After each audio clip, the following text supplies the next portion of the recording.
राधा स्वामी दयाल की दया, राधा स्वामी सहाय। सार वचन राज स्वामी, नसर यानी वार्तिक दूसरा भाग। वचन हजूरी, जो कि महाराज परम पुरुष पूरनधनी राधा स्वामी साहब ने जवान मुबारक से वक्त सत्संग के फरमाए और जिनमें से थोड़े से वास्ते हिदायत सत्संगियों के लिखे गए। वचन 1। ग्रंथ साहब में हर जगह और हर शब्द में ये वचन लिखा है कि सतगुरु खोजो, पर अफसोस है कि कोई सतगुरु को नहीं खोजता, तीर्थों और ग्रंथों में पच रहे। वचन 2। पहले मुख्य करके सतगुरु से प्रीत करनी चाहिए। जिसका ऐसा अंग है उसको सब एक दिन प्राप्त है, और जो नाम और सतलोक के खोज में लगा है और सतगुरु से प्रीत नहीं है वह खाली रहेगा। मुख्य प्रीत सतगुरु की है, वह सबसे जुदा कर देगी।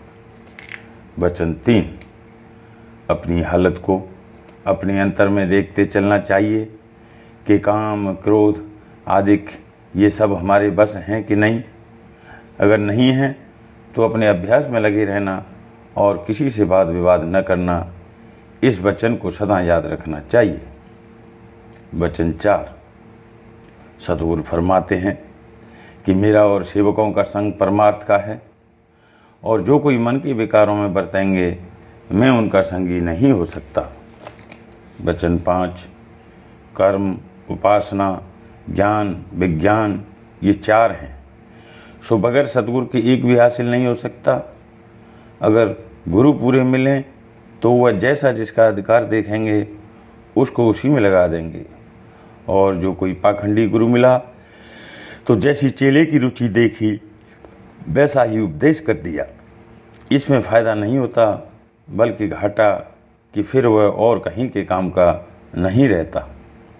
वचन 6।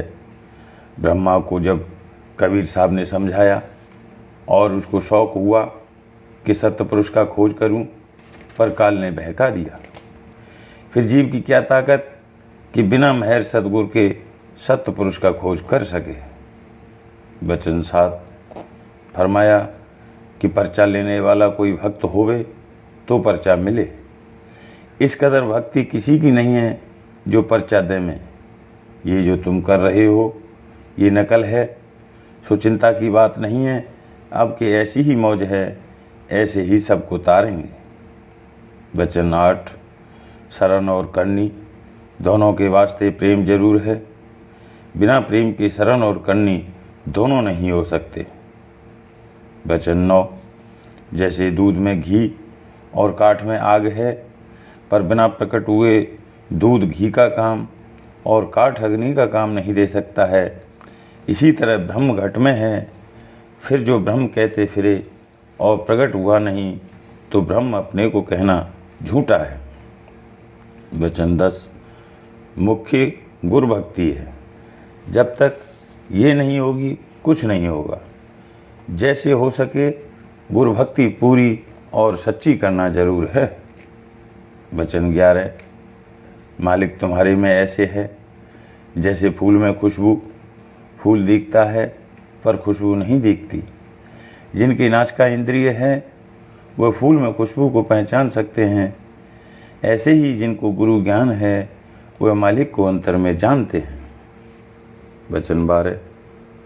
तुम लोग जो भजन करते हो सो तुम्हारा भजन ऐसा है जैसे कोलू का बैल कि दिन भर चला और रहा घर में, पर अहंकार हो गया कि मैं 12 कोस चला। ऐसे ही तुम्हारे में ये मन रूपी बैल है कि भजन में बैठता है पर चढ़ता नहीं। इससे अहंकार बढ़ता है कि मैंने 2 घंटे भजन किया पर रस नहीं आता है। जो रस आवे तो अहंकार क्यों होगे। सो जब तक त्रिकुटी के परे नहीं जाओगे निर्मल रस नहीं आवेगा। वचन 13। कुल जीव अधिकारी भक्ति के हैं, सो पूरा अधिकार तो भक्ति का भी नहीं है, पर भक्ति में बिगाड़ नहीं है। और मालिक को भक्ति प्यारी है और कुछ प्यारा नहीं है। और भक्ति सतगुरु की मंजूर है और किसी की भक्ति से वह राजी नहीं है। वचन 14। ऊँट वाले के हाथ में एक ऊँट की नकेल होती है, एक के बाद एक हजारों चले आते हैं। इसी तरह गुरुमुख तो एक ही होता है, उसके प्रताप से बहुत से जीव पार हो जाते हैं।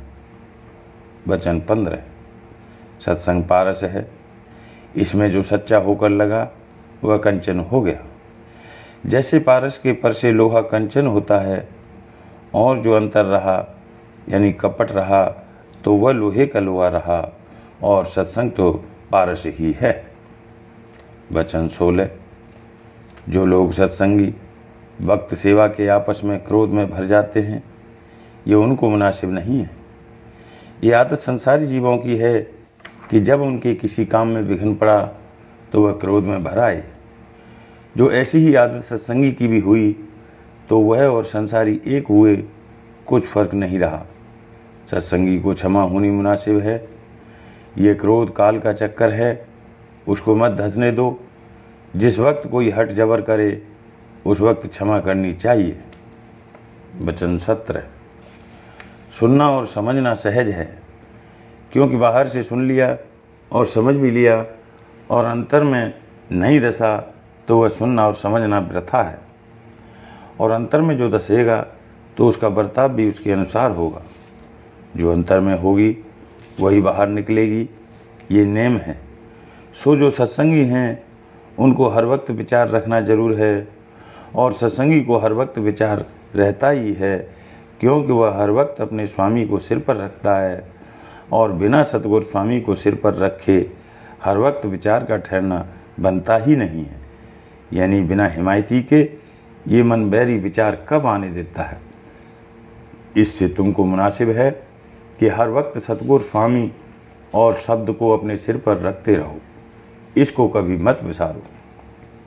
वचन 18, जैसे सबकी चाह संसारी पदार्थों में जन्म जन्म से चली आती है, ऐसे ही परमार्थ की भी होवे, तब कुछ काम इस जीव का बने।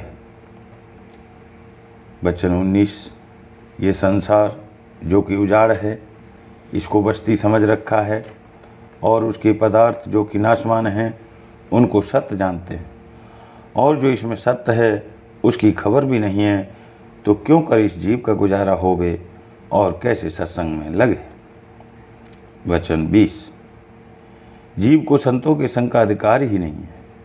कुछ काल सत्संग करे तो अधिकारी यहाँ के बैठने का होवे, और बहुत तेरा समझाओ पर अपनी बुद्धि की चतुराई पेश किए बिना मानता ही नहीं है, और यहाँ बुद्धि का काम नहीं है। ये मार्ग तो प्रेम का है, सो प्रेम बिना सत्संग के कैसे आवे। और सत्संग में काल लगने नहीं देता है, फिर जीव भी लाचार है, इसका बस नहीं है। वचन 21, संतों से ऐसी प्रीत करनी चाहिए जैसे जल मछली की प्रीत है। ऐसी प्रीत जिसने संतों से करी तो वह उनका प्यारा हुआ, और वही जगत से न्यारा हुआ। वचन 22, मन को और गुरु को सन्मुख खड़ा करे। उस वक्त जो गुरु का हुक्म माना तो मन को मारा, और जो मन के कहने में चला तो गुरु से बेमुख हुआ। सो जिसको दर्द है वह तो गुरु को ही मुख्य रखेगा, और जिसको खौफ नहीं है वह मन की लहरों में बहेगा। वचन 23, संतों की वाणी का पाठ करने और याद करने से कुछ नहीं होगा जब तक कमाई न होगी। इस वास्ते जो वचन सुनो उसकी कमाई करो, नहीं तो सुनना और समझना बेफायदा है। वचन 24, जैसे आजकल के जीवों की प्रीत व्रत और तीर्थ और मूर्ति में है, उसका चौथा हिस्सा भी सतगुरु के चरणों में नहीं। इस सबब से इनके अंतर में कुछ नहीं धसता है। सुने तो ऊपर से, और दर्शन करें तो ऊपर से, नाम लें तो ऊपर से। जो सतगुरु पूरे मिलें तो सब द्वारों से अंदर में धसा में, बिना सतगुरु के किसी की ताकत नहीं जो अंतर में धसावे। वचन 25, जब तक अपने भक्त के पूरे गुरु की टेक न बांधोगे कभी 84 से नहीं बचोगे। जो पिछले संतों के घर के हो और संतों की टेक रखते हो, और अपने भक्त के पूरे सतगुरु पर भाव नहीं है और उनका वचन नहीं मानते हो, तो भी 84 से नहीं बचोगे। क्योंकि पिछले जो संत हो गए हैं उनका भी यही हुक्म है कि भक्त की पूरे सतगुरु की शरण लो तो कारज होगा। राधा